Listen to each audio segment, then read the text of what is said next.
Welcome back, loves, to another video. Today we are reading another Nagisa Shiota listener. Well, it's like, the series, Butterfly Blues. This one is chapter 6, called New Company. Reflecting on today, I'll do that at the end of the video because I have a lot to say. So, without further ado, let's get into the video. So, we're not friends. Well, of course, you knew that. I thought to myself on the ride back home. Honestly, I don't think I can say I wouldn't blame myself if I were him. It was technically my fault that we all didn't make it out alive. I guess I even blame myself. When Gakushu snapped me out of my thoughts as we pulled into the driveway of my nightmares. Yes, I said straight and upward facing him, like I always am told to do. Something's bothering you. He eyed me carefully, then turned to his side and opened his door. I followed his actions and stepped out of the car. I saw Gakuho on the far left of me. Oh, Wayne, I have some business I need you to take care of. This, once again, perked Gakushu's interest. I swear I could see his ears twitch. What is it? I asked, throwing my bag over my shoulders again. Well, it's more of a meeting, he says and stops at the front door. This is when I remember my mother. What did happen to her? Would she be inside, as usual, cooking dinner? Or would she be on the sofa reading a light novel for her book club? Well, whatever she's doing, I hope she's not mad anymore. I follow my father and brother's footsteps to the door, hopping on the tiles, trying not to step in the cracks. Don't do that, Wayne. It's unladylike, Gakuho stated as I met him at the door. Yes, father. The three of us walked into our household and slipped off our shoes. We placed them neatly by the front door, then slid on our house shoes. Gakushu and I made our way up the stairs while our father took his time to watch us go up, then unlock his office and go inside. He does this every time we come home. I don't find it creepy, but reassuring.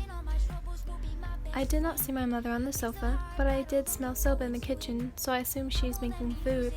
I opened my room door, but before I could walk in, Gakushu grabbed the door and pulled it shut. I looked up at my twin in confusion. He sighed, but did not say anything. I know he wants to ask me, but I also know that he knows I will not answer, or, well, cannot answer. I'm fine, Shu. I'm fine. That's all you need to know. I smiled and pushed past him to open my door. Listen, I heard. I didn't turn to look at him again, but I did perk up.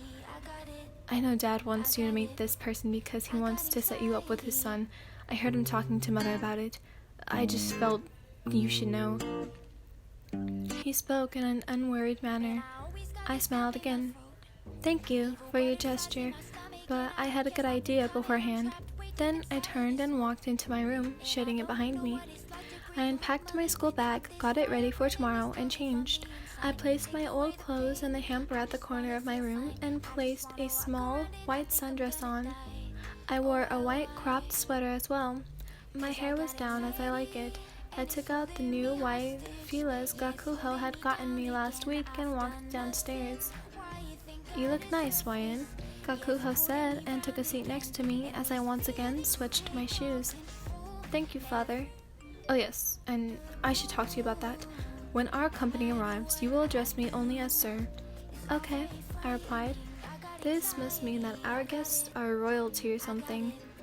Honestly, who asks their child to address them as sir or ma'am? Gakushu came down the stairs and we ate. I did not make eye contact with my mother, though I did make sure to thank her, because even though we were at odds, it was the respectful thing to do. Soon a knock came at our door, causing me and Gakushu to glance over at one another, like we had did this morning. He nods and me and Gakushu stand up.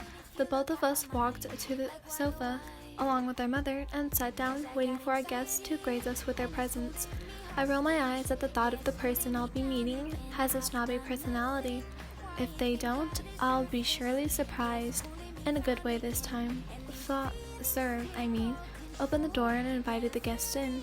Both a woman and a man walked in, and behind them, a boy, clearly my age. Gakushu tightened his grip that I had no idea he had on my hand. I gripped his hand back to let him know that I was not scared. However, Gakushu gripped it back, indicating he viewed the boy as a threat. The boy had black hair and tanned skin. He smiled when he saw me and Gakushu. I smiled back, forcing Gakushu to do the same. Please, make yourself at home. Gakuho spoke in a proper tone. Kohai, right? Please meet Wayan and Gakusho Asano. The boy waved at us. Why don't you go play in the backyard? Mother stated, more than asked. Yes, ma'am. Both me and Gakushu replied. Wow, your children are very well mannered. I'm sure this arrangement will go along gracefully. Kohai's father, I think, commented on the three of us as we made our way towards the sliding doors in the back of the kitchen. So, what do you want to do? Kohai asked. Whatever you want is fine. Gakushu faked a smile. You can stop faking. I see right through your act. Kohai threw his hands behind his head as he spoke. Gakushu's face stretched and he growled angrily. Ruff. What, are you a chihuahua? Kohai teased. I'm sorry for my brother's attitude. He's like that with everyone he first meets. I try to calmly take back the conversation. I'm sure he's extremely possessive of you too. Am I right? Kohai asked as if Gakushu was not even there. This made me chuckle. Gakushu seemed to be blowing steam from his ears. I am not possessive, just protective. Sure. I snicker out and smack Gakushu on the back. Hey! He yelled. I chuckled. I've never seen Gakushu this angry since. The smile on my face fades as my mind drifts to that sore subject. Since he found out I hung out with them. Hey, Wine, what's wrong? Gakushu asks in a worried tone. I just remembered something. There is a sad smile on my face right now, but I can't say anything else because it just makes Gakushu irritated.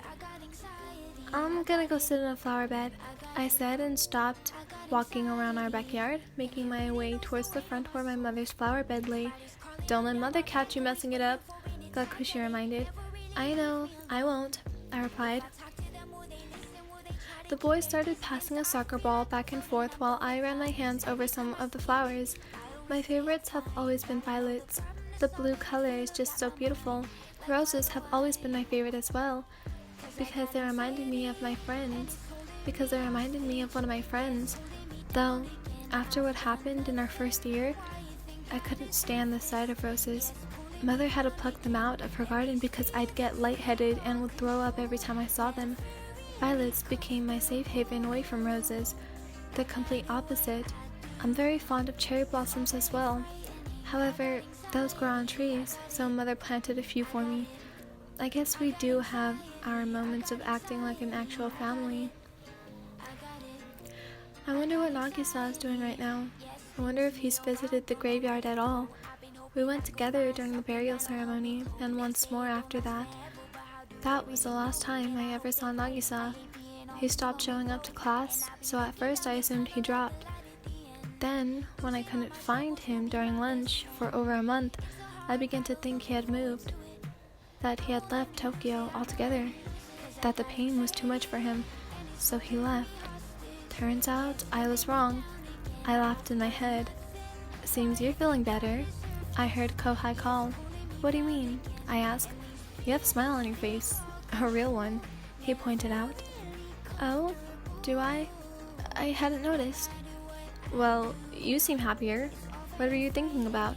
Just some old memories. Oh, okay. Kohai must have gotten the hint that I would prefer to not talk about my past memories because he stopped crying and kicked the ball back to Gakushu. I wonder if you've visited him since then. I sent my thought to Nagisa. Man, I always got this lump in my throat. Evil butterflies in my stomach and I can't stop them coming. I'm trapped. So I'm gonna read the little author's note that I wrote. It goes, hey loves, I just wanted to let you all know that I've got big ideas for the series and cannot wait to write them and share them. I also wanted to ask you a question. What do you think happened in Wine and Nagisa's past that tore them apart? Now, I've asked this question in a post, but I only got 2 comments. So in this video, I would like to get your opinion. Like, what do you think? What do you think happened in Wine and Nagisa's past that tore them apart? Now I feel like I give a lot of foreshadowing with this, so I think it's pretty clear, but I'm not so sure. But I think I give a good foreshadowing of this. I don't know, let me know in the comments below. Okay, now it's time for me to repent. So today, let's talk about today. I had a soccer game. It did not go well. My team members were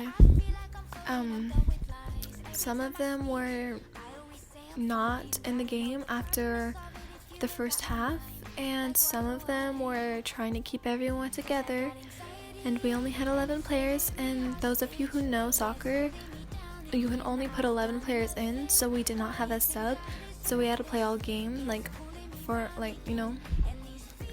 And then there were 2 girls who decided that we just lost, and they sat on the bench and watched us play for the rest of the game.